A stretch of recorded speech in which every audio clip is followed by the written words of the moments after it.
नमस्कार, वंदे मातरम, जय हिंद साथियों, यदि आप बिहार शिक्षक भर्ती या अदर स्टेट में होने वाली किसी भी गवर्नमेंट एग्ज़ाम की तैयारी कर रहे हो तो फ्रेंड्स ये वीडियो आपके लिए रामबाण साबित होने वाला है। क्योंकि दोस्तों इस वीडियो के माध्यम से मैं आप लोगों को भारतीय संविधान, इंडियन पॉलिटी के प्रीवियस एग्ज़ाम क्वेश्चंस कराने जा रहा हूँ। फ्रेंड्स इसके पहले मैंने 120 तक के क्वेश्चंस करवा दिए थे पार्ट 1 में। अगर आपने नहीं देखे तो उनको भी जाकर देख सकते हो। ये मेरा पार्ट 2 है, इसमें भी लगभग इतने ही क्वेश्चंस होने वाले हैं। आप लोगों से रिक्वेस्ट है कि आप लोग वीडियो लास्ट तक देखिए। जो भी क्वेश्चन है दोस्तों ये सभी प्रीवियस एग्जाम में पूछे गए क्वेश्चंस हैं। तो देरी ना करते हुए शुरू करते हैं क्वेश्चन नंबर 1 से।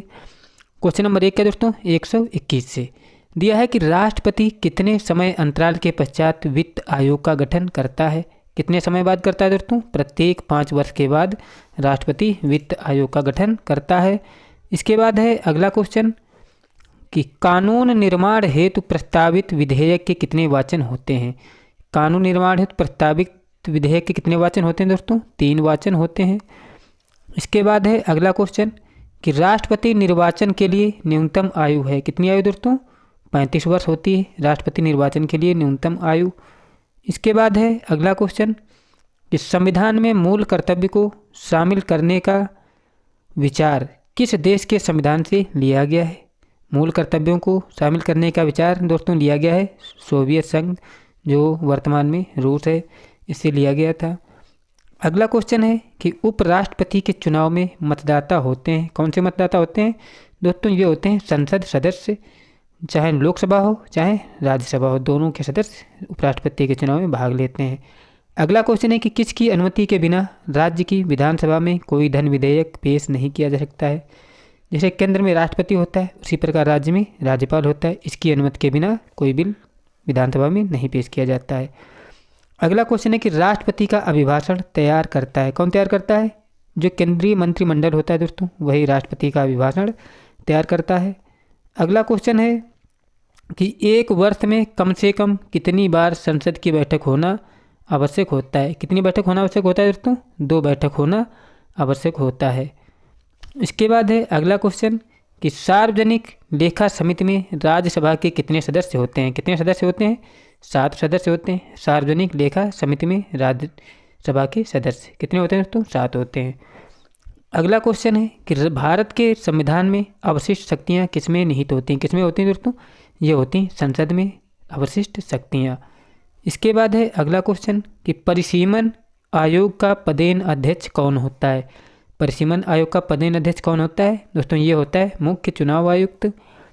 इसके बाद अगला क्वेश्चन है कि गणतंत्र का मतलब क्या होता है। गणतंत्र का मतलब क्या होता है दोस्तों? राज्य के प्रमुख का सीधे जनता द्वारा चुना जाना ही गणतंत्र का मतलब होता है।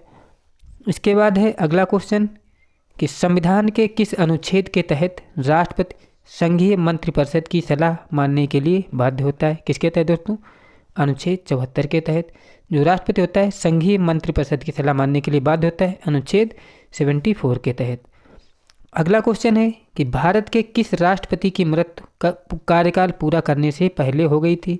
किस राष्ट्रपति दोस्तों? जो डॉक्टर जाकिर हुसैन थे, ये अपने कार्यकाल में ही इनका निधन हो गया था। अगला क्वेश्चन है कि भारत के उच्चतम न्यायालय के किस मुख्य न्यायाधीश ने भारत के राष्ट्रपति के रूप में कार्य किया है। किसने कार्य किया था? ये कार्य किया था दोस्तों न्यायमूर्ति एम हिदायतुल्ला ने। ये भारत के मुख्य न्यायाधीश थे, इन्होंने राष्ट्रपति के लिए भी राष्ट्रपति का भी कार्य किया था। अगला क्वेश्चन है कि भारत की प्रथम महिला राष्ट्रपति कौन है। कौन है दोस्तों? प्रतिभा सिंह पाटिल जो हैं भारत की प्रथम महिला राष्ट्रपति थी। अगला क्वेश्चन है कि निर्विरोध चुने जाने वाले भारत के एकमात्र राष्ट्रपति कौन थे। कौन थे? ये थे नीलम संजीव रेड्डी, निर्विरोध चुने जाने वाले एकमात्र राष्ट्रपति।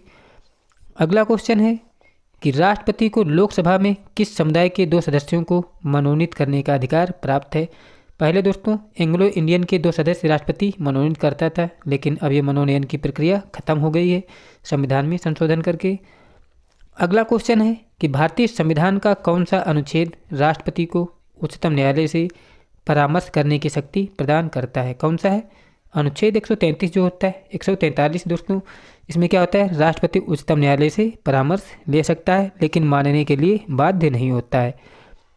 अगला क्वेश्चन है कि राष्ट्रपति द्वारा जारी अध्यादेश संसद के सत्र प्रारंभ होने के बाद सदन में कितने समय तक रखा जाना आवश्यक होता है? कितने सप्ताह तक? 6 सप्ताह तक ही रखा जाना आवश्यक होता है। इसके बाद है अगला क्वेश्चन कि भारतीय संविधान के किस प्रकार की नागरिकता प्रदान की गई है? भारतीय संविधान में किस प्रकार की नागरिकता प्रदान की गई दोस्तों? यह है एकल नागरिकता भारतीय संविधान में प्रदान की गई है। इसके बाद है अगला क्वेश्चन, भारतीय संविधान की प्रस्तावना में समाजवादी, पंथ निरपेक्ष तथा अखंडता शब्दों को किस संविधान संशोधन द्वारा जोड़ा गया था? समाजवादी, पंथ निरपेक्ष तथा अखंडता शब्दों को जोड़ा गया था दोस्तों 42वें संविधान संशोधन 1976 के द्वारा। अगला क्वेश्चन है कि भारतीय संविधान सभा की संघीय शक्ति समिति के अध्यक्ष कौन थे? भारतीय संविधान सभा की संघीय समिति के अध्यक्ष कौन थे? वो थे दोस्तों पंडित जवाहरलाल नेहरू। इसके बाद है अगला क्वेश्चन कि भारतीय संविधान की प्रस्तावना का प्रस्ताव प्रारूप समिति के समक्ष किसने रखा था? किसने रखा था? जवाहरलाल नेहरू ने। दोस्तों जो संविधान का प्रस्तावना था उसका स्वरूप प्रस्ताव स्वरूप समिति के समक्ष रखने वाले थे पंडित जवाहरलाल नेहरू। इसके बाद है अगला क्वेश्चन कि संविधान सभा के संवैधानिक सलाहकार कौन थे? कौन थे दोस्तों? वेनेगल नरसिंह राव थे। इनको हम BN राव भी कहते हैं। संवैधानिक सभा के संवैधानिक सलाहकार थे। अगला क्वेश्चन है कि 11 दिसंबर 1946 को किसे संविधान सभा का स्थायी अध्यक्ष चुना गया था? किसे चुना गया था दोस्तों? डॉक्टर राजेंद्र प्रसाद को संविधान सभा का स्थायी अध्यक्ष चुना गया था। अगला क्वेश्चन है कि संविधान की 7वीं अनुसूची के अंतर्गत जो केंद्रीय सूची शामिल है उसमें कितने विषय सम्मिलित हैं? कितने दोस्तों? 97 विषय हैं केंद्रीय सूची में, याद रखिएगा। इसके बाद है अगला क्वेश्चन कि भारत के राष्ट्रपति व उपराष्ट्रपति की अनुपस्थिति में कार्यभार कौन ग्रहण करेगा? कौन ग्रहण करेगा दोस्तों? सर्वोच्च न्यायालय का मुख्य न्यायाधीश जो होता है ये राष्ट्रपति व उपराष्ट्रपति की अनुपस्थिति में कार्यभार ग्रहण करेगा, सर्वोच्च न्यायालय का मुख्य न्यायाधीश। अगला क्वेश्चन है कि भारत के राष्ट्रपति ने किस मामले में वीटो शक्ति का प्रयोग किया था? किस मामले में किया था इन्होंने? भारतीय डाकघर अधिनियम के मामले में इन्होंने वीटो शक्ति का प्रयोग किया था। इसके बाद है अगला क्वेश्चन कि किसी व्यक्ति को दोषी पाए जाने पर उसे कौन क्षमादान दे सकता है? कौन दे सकता है? ये दे सकता है दोस्तों राष्ट्रपति उसे क्षमादान दे सकता है। अगला क्वेश्चन है कि युद्ध अथवा बाहरी आक्रमण की स्थिति में आक्रमणकारी के विरुद्ध युद्ध की घोषणा कर सकता है? कौन कर सकता है? ये करता है राष्ट्रपति। युद्ध अथवा बाहरी आक्रमण के समय आपातकाल की घोषणा। अगला क्वेश्चन है कि किसी विधेयक को राष्ट्रपति पुनर्विचार के लिए नहीं लौटाता है। किसको? जो धन विधेयक होता है दोस्तों इसे पुनर्विचार के लिए वो नहीं लौटाता है। इसके बाद है अगला क्वेश्चन कि कौन सा व्यक्ति कार्यवाहक राष्ट्रपति तथा उच्चतम न्यायालय का मुख्य न्यायाधीश रहा है? कौन दोस्तों? जो M हिदायतुल्लाह हैं दोस्तों, ये मुख्य न्यायाधीश के साथ साथ भारत के राष्ट्रपति के रूप में भी कार्य कर चुके हैं। अगला क्वेश्चन है कि भारत के राष्ट्रपति को कौन सलाह देता है? कौन सलाह देता है दोस्तों? जो संघीय मंत्रिपरिषद होता है दोस्तों ये भारत के राष्ट्रपति को सलाह देता है। अगला क्वेश्चन है कि लोकसभा व राज्यसभा में राष्ट्रपति कुल कितने सदस्य मनोनीत कर सकता है? कितने? 14 सदस्यों को मनोनीत कर सकता है, लेकिन अब कितने? 12 ही करेगा, वो भी राज्यसभा के, क्योंकि लोकसभा में मनोनयन की प्रक्रिया खत्म हो गई है। अगला क्वेश्चन है कि वित्त बिल के लिए किसकी स्वीकृति आवश्यक होती है? किसकी स्वीकृति आवश्यक होती है दोस्तों? ये होती है राष्ट्रपति की स्वीकृति आवश्यक होती है।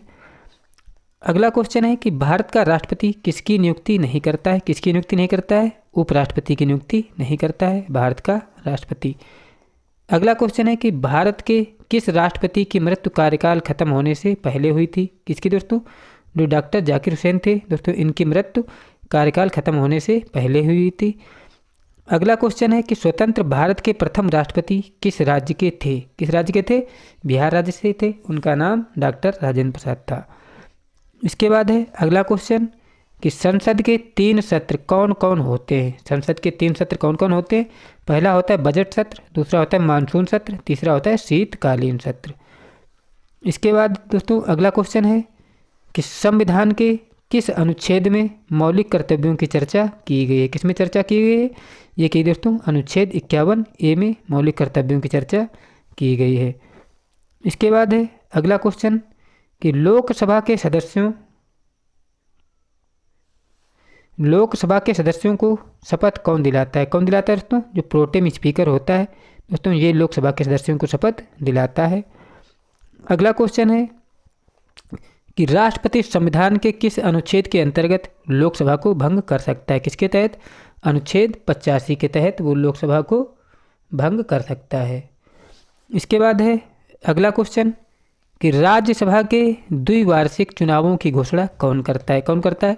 निर्वाचन आयोग करता है। राज्यसभा के द्विवार्षिक चुनाव आयोग की चुनावों की घोषणा करता है। अगला क्वेश्चन है कि किसे मंत्री के विरुद्ध अविश्वास प्रस्ताव पारित हो जाने की स्थिति में क्या होगा? क्या होगा दोस्तों? पूरे मंत्रिपरिषद को क्या होगा? त्यागपत्र देना होगा एक मंत्री के विरुद्ध अविश्वास प्रस्ताव पारित होने पर। अगला क्वेश्चन है कि किसी विधेयक को धन विधेयक होने का अंतिम निर्णय कौन देता है? कौन देता है? लोकसभा अध्यक्ष देता है किसी विधेयक को धन विधेयक होने का निर्णय। इसके बाद है अगला क्वेश्चन कि भारत के संविधान के किस अनुच्छेद में अस्पृश्यता समाप्त करने का प्रावधान किया गया है? किसमें? अनुच्छेद 17 में दोस्तों अस्पृश्यता को समाप्त करने का प्रावधान किया गया है। अगला क्वेश्चन है कि डॉक्टर भीमराव अंबेडकर ने किस मौलिक अधिकार को भारतीय संविधान का हृदय एवं आत्मा कहा है? किसको कहा था दोस्तों? जो संवैधानिक उपचारों का अधिकार होता है इसे हृदय व आत्मा कहा था डॉक्टर भीमराव अंबेडकर ने। अगला क्वेश्चन है कि संविधान की किस अनुसूची में दल परिवर्तन के आधार पर अयोग्यता के बारे में उपबंध है? किसमें दोस्तों है? यह 10वीं अनुसूची में दल बदल निरोधक कानून। अगला क्वेश्चन है कि भारत का राष्ट्रपति अपना त्यागपत्र किसे सौंपता है? किसे सौंपता है? उपराष्ट्रपति को सौंपता है राष्ट्रपति अपना त्यागपत्र। अगला क्वेश्चन है कि मूल संविधान में कितनी अनुसूचियाँ थीं? कितनी अनुसूचियाँ थीं? 8 अनुसूचियाँ थीं मूल संविधान में। अगला क्वेश्चन है कि वर्तमान में भारतीय संविधान में कुल कितनी अनुसूचियाँ हैं? कितनी है दोस्तों? 12 हैं अनुसूचियाँ वर्तमान में। अगला क्वेश्चन है कि भारत के संविधान की प्रस्तावना में समाजवादी और धर्मनिरपेक्ष शब्दों को कब जोड़ा गया था? पहले भी बता चुके हैं कि 42वें संविधान संशोधन 1976 के द्वारा इनको जोड़ा गया था। अगला क्वेश्चन है कि भारतीय संविधान सभा की प्रारूप समिति के अध्यक्ष कौन थे? कौन थे? डॉक्टर भीमराव अंबेडकर थे प्रारूप समिति के अध्यक्ष। इसके बाद है अगला क्वेश्चन कि भारत की संविधान सभा गठित करने का अधिकार मतलब आधार क्या है? क्या दोस्तों? जो कैबिनेट मिशन प्लान 1946 था यही संविधान सभा की गठित करने का आधार था। इसके बाद है अगला क्वेश्चन कि भारतीय क्या क्वेश्चन दोस्तों कि भारतीय संविधान के अंतर्गत मूल अधिकारों का संरक्षक कौन होता है? कौन होता है? न्यायपालिका होता है मूल अधिकारों का संरक्षक। अगला क्वेश्चन है कि मौलिक अधिकारों का निलंबन कौन कर सकता है? कौन कर सकता है? राष्ट्रपति कर सकता है मौलिक अधिकारों का निलंबन। इसके बाद है अगला क्वेश्चन कि भारतीय संविधान के अंतर्गत मूल अधिकारों का संरक्षक कौन होता है? न्यायपालिका होता है। दोस्तों ये क्वेश्चन रिपीट हो गए हैं कुछ। अगला क्वेश्चन है कि मौलिक अधिकारों का निलंबन कौन कर सकता है? पहले ही बताया राष्ट्रपति कर सकता है। अगला क्वेश्चन है कि भारत के संविधान में मौलिक अधिकार है। क्या था दोस्तों? ये मूल संविधान का हिस्सा था मौलिक अधिकार। इसके बाद है अगला क्वेश्चन कि भाषाई आधार पर पहला राज्य कौन बनाया गया था? कौन बनाया गया था? आंध्र प्रदेश भाषा के आधार पर बनने वाला पहला राज्य था। अगला क्वेश्चन है कि भारत संघ में कितने राज्य हैं? कितने राज्य हैं दोस्तों? 28 राज्य हैं और 8 केंद्र शासित प्रदेश हैं वर्तमान 2023 में। अगला क्वेश्चन है कि भारतीय संविधान के अनुच्छेद 1 में यह घोषणा की गई है कि इंडिया अर्थात भारत क्या है दोस्तों? एक राज्यों का संघ है। इसके बाद है अगला क्वेश्चन कि भारतीय संविधान के किस अनुच्छेद में अनुसूचित जातियों और जनजातियों के लिए आरक्षण का प्रावधान किया गया है? किस अनुच्छेद में किया गया दोस्तों? ये किया गया है अनुच्छेद 355 में। इसके बाद है अगला क्वेश्चन कि संविधान सभा के स्थायी अध्यक्ष थे। कौन थे? डॉक्टर राजेंद्र प्रसाद थे संविधान सभा के स्थायी अध्यक्ष। अगला क्वेश्चन है कि लोकसभा की सदस्यता हेतु न्यूनतम आयु क्या है? क्या दोस्तों? 25 वर्ष होती है लोकसभा की सदस्यता हेतु न्यूनतम आयु। इसके बाद है अगला क्वेश्चन कि किस संविधान संशोधन द्वारा दिल्ली को राष्ट्रीय राजधानी क्षेत्र का दर्जा प्रदान किया गया था? किसके द्वारा? जो 69वां संविधान संशोधन था इसके द्वारा दिल्ली को राष्ट्रीय राजधानी का दर्जा प्रदान किया गया था। अगला क्वेश्चन है कि स्वतंत्र भारत के प्रथम लोकसभा अध्यक्ष कौन थे? कौन थे? गणेश वासुदेव मावलंकर जो थे ये स्वतंत्र भारत के प्रथम लोकसभा अध्यक्ष थे। इसके बाद अगला क्वेश्चन है कि मुख्य चुनाव आयुक्त की नियुक्ति कौन करता है? कौन करता है? राष्ट्रपति करता है मुख्य चुनाव आयुक्त की नियुक्ति। इसके बाद है अगला क्वेश्चन कि राज्य के विधान परिषद के कितने सदस्य विधानसभा द्वारा चुने जाते हैं? कितने? 1/3 सदस्य जो होते हैं विधान परिषद के, ये राज्य की विधानसभा द्वारा चुने जाते हैं। अगला क्वेश्चन है कि चालू वित्तीय वर्ष के परिणामों को आधार मानकर अगले वर्ष का बजट तैयार करना क्या कहलाता है? क्या कहलाता है दोस्तों? ये कहलाता है परफॉर्मेंस बजट या निष्पादन बजट कहलाता है। अगला क्वेश्चन है कि भारत सरकार के बजट के आंकड़ों में कुल व्यय और कुल प्राप्ति के बीच अंतर को क्या कहते हैं? इसको कहते हैं दोस्तों बजटीय घाटा।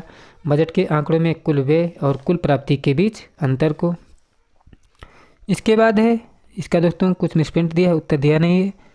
अगला क्वेश्चन है कि भारतीय संविधान सभा के प्रथम दिन के अधिवेशन की अध्यक्षता किसने की थी? किसने की थी? डॉक्टर सच्चिदानंद सिन्हा ने की थी प्रथम दिन की अध्यक्षता।